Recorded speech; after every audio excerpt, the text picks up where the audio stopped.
Sheila Scavini, and I am your son's AP Calculus teacher. So this is AP Calculus AB. I am so happy to be back in the classroom, and I am so excited to have your boys back on campus. This year is going to be a great year. Everybody wanted to take AP Calculus. So we have a huge class. I've never had a class of 30 before. So we have all these boys in there eager, ready to share and make a bigger team of learning and going towards the AP test. And we'll get into that a little bit more later. But with that, I do want to say the kids are going to have more responsibility on themselves to check in and know when they need help, because they can easily slip through the cracks with 30. Right? And we don't want to wait until the test to find that out. And so there's going to be a little bit more responsibility on them. And I try to talk to them about coming in and getting help. We'll talk a little bit more about that in a minute, but I'm so excited to see so many of you. Thank you for being here. I'm going to go ahead and share my screen with you.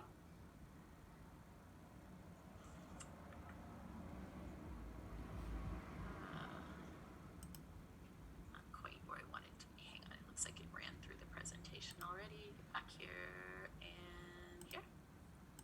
There we go. Okay, so welcome back to school night. Again, I'm Sheila Scavini. A little bit about myself, just so you know who's with your boy during the day. I have a BS in math. I have a master's in math. I have a California State teaching credential in math. This is my 18th year here at Sarah. I came to teach for a year, and I'm still here. I've been teaching over 29 years, both college and high school. This is my 26th year teaching just AP Calculus, so it's kind of been my baby. It is my focus. If you look at my teaching schedule here, it's calculus, calculus, and calculus.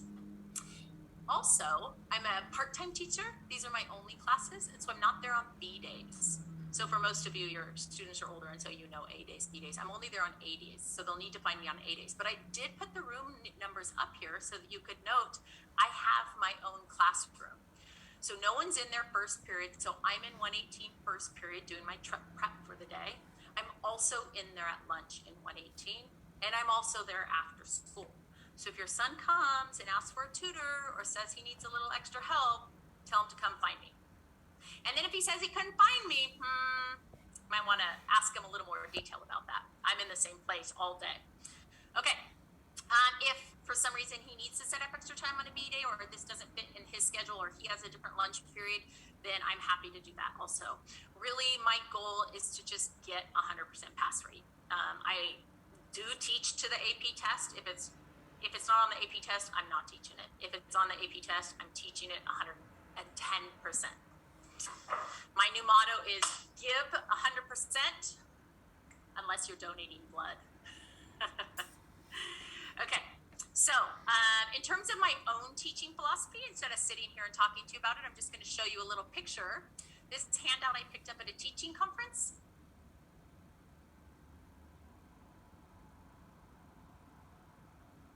It's always harder to wait for the reactions on Zoom, because at least in the classroom, you can kind of see I'm looking at those who have their videos on. So just kind of this speaks 1,000 words. This is what I love for the boys to do. Get together, work on it. Now, they're not Newton. They're not going to discover calculus on their own. They're going to need me. I'm not just sitting at the front of the desk handing out handouts or whatever. I'm there. I'm helping them. I'm facilitating it. I'm trying to share my love of math with them. Most of them are AP Calculus. They're sharing in that love also. But getting together and knowing and working together to make so much more happen. Which leads into my next handout that I got at a different teaching conference. We learn 10% of what we read, 20% of what we hear, 30% of what we see, 50% of what we both see and hear, 70% of what is discussed with others, 80% of what we experience personally, and 95% of what we teach someone else. This resonated with me because I had gotten an undergrad in math, I had gotten a graduate degree in math, and there I was, my first year teaching calculus, and I had no idea. I didn't understand it, I just did it. So to get our students past, most of us here, if we took calculus, there was a professor at the board writing it out, right? You read your homework, you heard him, you saw him, and that was it. So we were like 50% level. So my goal is to get to this higher level, but on my screen it's lower, discussing with others, experience personally. So working in those groups, teaching someone else something, being able to articulate, being able to explain to them what their mistake is, being able to help either others and being on this team together. How many of you here took calculus? How many of you passed? Just kidding. Okay, so the reading, hearing, seeing. Oh, thank you for raising your hands on the participants that aren't on video. That was so sweet. Thank you. So reading, hearing, and seeing. So what we're doing is we're doing this group learning, and we're working together. Again, I'm not just throwing them out there and expecting them to learn it on their own. Okay, so with that, I'm going to show you, oh, I almost forgot, AP Curve. This class is curved. So don't panic. Don't ground your son when you see his grades in PCR, okay?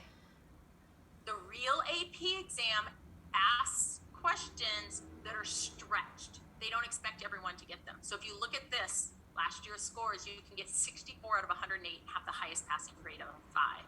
So I try to have them experience that because most of the kids in this class are going to be perfectionists, kids that have gotten 100%, where math has always been easy and they haven't had challenges. So in our class, as we put in these AP style questions, we need to leave that cushion so that they can still feel successful. So this is a sample class curve. If your kid has 89.999, it doesn't mean he's going to get the A-. Sample, sometimes it goes to 88, whatever, but to give you an idea that the grading scale is shifted, the end of the year, the end of the grading periods, the letters will be adjusted. But if you just log in one night and look at PCR, make sure you're discussing with him verbally what's going on in the class and where he's at, okay? And anyone who does not pass, I've never not passed a student. Anyone who is not passing has to come in and get to passing.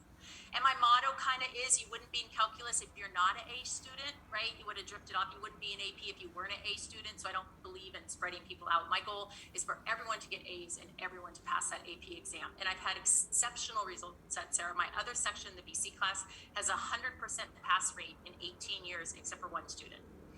AB last year, Zoom was a little bit hard. My BC kids still passed 100%, but in Zoom, there were some kids that checked out last year. So I had a few students, like 4 or 5 students, not pass. But overall, if they're there and they're doing what I asked them to do, it is a guaranteed pass. Okay, so really quick, I think I have time. If you feel like you need to click off to go to the next class, that's fine. We are going to have some fun with visualization, 3D visualization, okay? So let me do this. Let me click so that I'm full screen so you guys can see what I'm doing here. Okay, so I have this piece of paper and I'm going to ask you a question at the end. So I'm going to take and cut, I'm sorry that I can't stay on screen the whole time, but I'm going to cut a strip, a piece of paper off, and I'm going to cut another strip off. And then after I have each of these 2 strips, and I'll try to keep showing you so it's not, they don't think it's a magic trick. Each of these 2 strips, I'm going to turn each of them into a ring. So I'm going to turn this into a ring, a big ring. We like big rings. Okay, ring. That's right here. Just a piece of paper folded into a ring, turned into a ring. I have the other piece, and I'm going to turn that into a ring. And now I have 2 rings. 2 rings. Now I'm going to tape them together. So I'm going to put these rings together and tape them together. So just put a piece of tape here and tape them together. So I now have my 2 rings that started out as 2 straight pieces of paper, and I've tied them into rings that are connected like this. My question for you is, if I cut down the middle of my rings, both rings, and I cut through the middle, okay? And I just started, I don't know if you can see this here. I'm just gonna cut through the middle of my rings, okay? Just like this, cutting through the middle of my rings. I'm gonna cut both rings. Tell me what will happen. Will I have pieces of paper on the floor and you don't get to see them? Will I cut you out of the video? Will I turn my Zoom meeting off so you don't get to know? What do you think? Any guesses about, will it be 1 big ring, multiple rings? What do you think will happen? If you've seen this before with an older brother who's been in my class, maybe you could not spoil that. So I'm cutting all my rings. Any guesses about what I might get when I'm all done cutting through all of my rings? Sorry. You'd think after 25 years I wouldn't be shaking anymore, huh? Huh? I can't hear. 1 big ring. 1 big ring. Ooh, we like big rings. Lucky wife you got there. Okay. Anyone else? Okay, here we go. See if I can do this without having it fold and come apart. It's a square. Ooh, it was a square till the tape came apart. A mess on your table, that's what you get. It's a square. Is that so cool? So when your students come to you in the spring and we're doing 3D and they tell you it's hard, what are you going to say? Yeah, it is hard, right? But that's okay. We can do it. Let me just show you this really quickly. If I fold this back to here, do you see that that went back to there? And then I fold it back to here, right? So these two go back and this is my ring. Does that make sense to you now that you see it? See how it's two rings cut down the middle? In a square. Yay!